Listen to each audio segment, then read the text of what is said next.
Hello everybody, आप लोग सब फोटो सिग्नेचर और पेमेंट जो भी करना था आप लोग लगभग कर दिए होंगे और पता भी चल गया होगा कि किस पोस्ट के लिए आप अप्लाई किए हैं और किनका कंफर्म हुआ है। जिनका नहीं हो पाया है मतलब आप समझिए कि इस बार आपका मतलब आप नहीं दे पाओगे एग्जाम, क्योंकि स्कूल वाले नहीं किए हैं अभी तक। दैट मीन्स कि आपका कल लास्ट डेट है, डेट चांसेस है बढ़ने का, लेकिन उस पर आपको श्योर नहीं रहना है। और नहीं किए दैट मीन्स कि आपको इस बार नहीं एग्जाम देने दिया जाएगा, ठीक है। तो अभी हम यहाँ पे ये बात करने वाले कि टीजीटी और पीजीटी हम अलग सेक्शन अलग वाइज हम ये कंडक्ट करेंगे। अभी जैसे टीजीटी और पीजीटी के लिए हम आपको बता रहे हैं कि आप कैसे क्वालिफाई करेंगे, क्योंकि आपके पास टाइम जो है कम है, मतलब लगभग 20 डेज के अराउंड है। आपका 2 या 3 जनवरी से एग्जाम स्टार्ट हो जाएगा, ठीक है। तो अब आप इस बीच में आप कैसे प्रिपरेशन करेंगे, तो देखिए अगर आप टीचर होंगे, कहीं पढ़ा रहे होंगे, जिस पोस्ट के लिए आप अपना अप्लाई किया टीजीटी के लिए या पीजीटी के लिए, जिस भी सब्जेक्ट के लिए, और उस सब्जेक्ट को आप पढ़ा रहे हैं, तो आप इजिली क्वालिफाइड कर जाएंगे।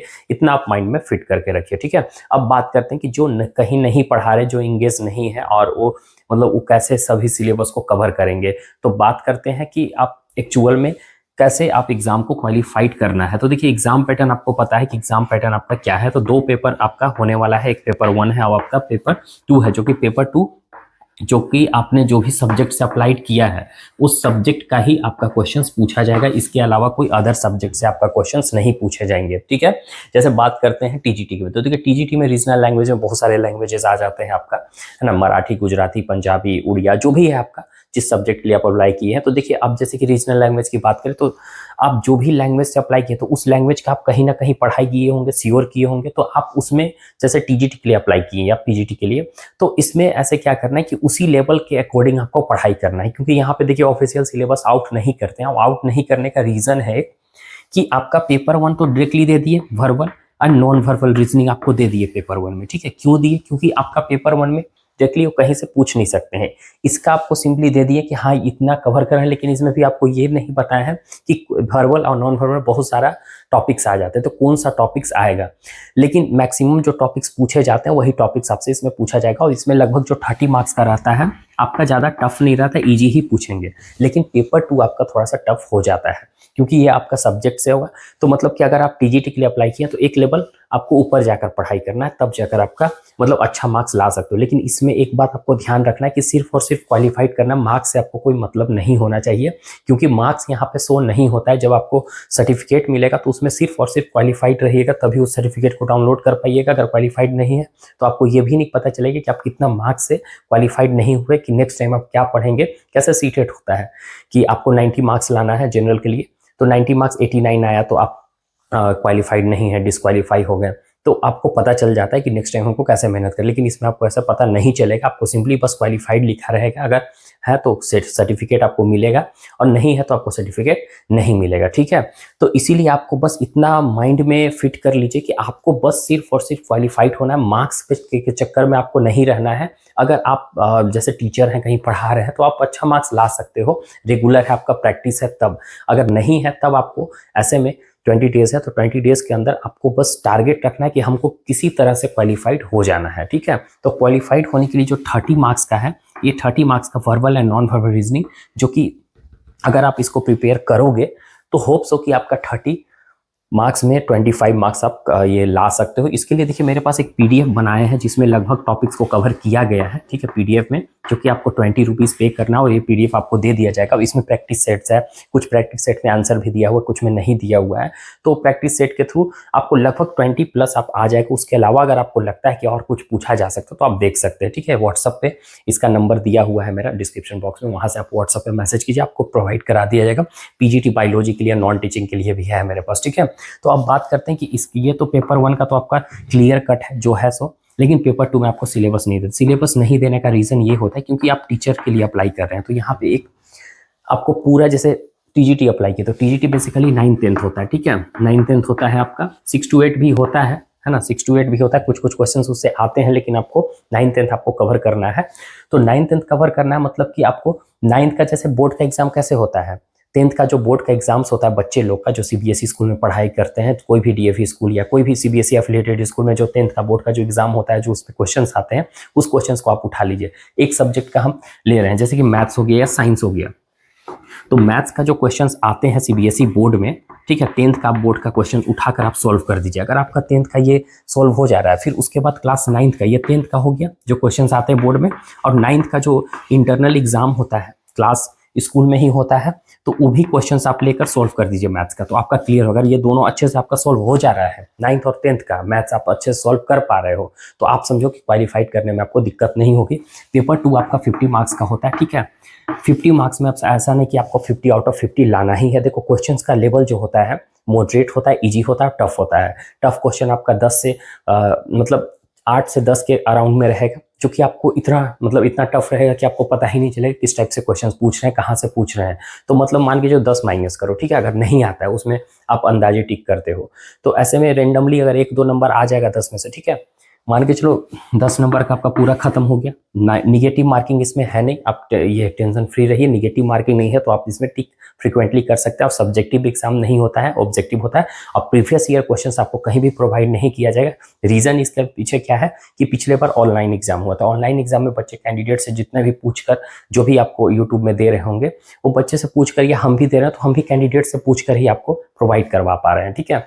तो सभी कैंडिडेट को याद नहीं रहता किस टाइप से क्वेश्चन पूछे गए थे। आप प्रीवियस ईयर आपको क्वेश्चन मिल जाएगा, लेकिन प्रीवियस ईयर क्वेश्चंस आपको कहीं पे भी नहीं मिलेगा, ठीक है, जो भी आपको प्रोवाइड करेंगे। तो previous year questions other subject का पूरा प्रोवाइड कर सकता है, वो सब्जेक्टिव होता था, ठीक है। तो कुछ आपको क्वेश्चंस लड़ेंगे, है ना, ऐसा नहीं है कि नहीं लड़ेगा। तो 50 मार्क्स में से 10 मार्क्स आपका गया, ये पीजीटी के लिए हम बता रहे हैं। तो इसमें अगर आप अंदाज टिक करते हो तो 2 से 3 मार्क्स तो एकदम इजीली आ ही जाएगा, इतना भी तो नहीं है। और अब बचा आपका 40 मार्क्स, ठीक है। तो अब 40 मार्क्स में आपका 10 नंबर का मान के चलो इजी क्वेश्चंस रहेगा, तो इतना तो आप आराम से कर लोगे, तो मतलब 30 मार्क्स आप यहाँ से कवर कर लिए। अब बचा आपका 30 मार्क्स, तो 30 मार्क्स में आपका मॉडरेट टाइप रहता है क्वेश्चंस, ठीक है। तो इसमें आपको क्या करना है कि कुछ तो 15 नंबर का बन ही जाएगा, मतलब आपका लगभग, आप इसमें हमको जहां तक उम्मीद है कि अगर आपका सब्जेक्टिव नॉलेज ठीक ठाक भी होगा, ठीक है, अगर अच्छा होगा तो 50 भी ला सकते हो, कोई दिक्कत नहीं है। ठीक ठाक होगा तो 25 आप इजीली 50% आप ला सकते हैं, कोई दिक्कत नहीं होगी इतना लाने में।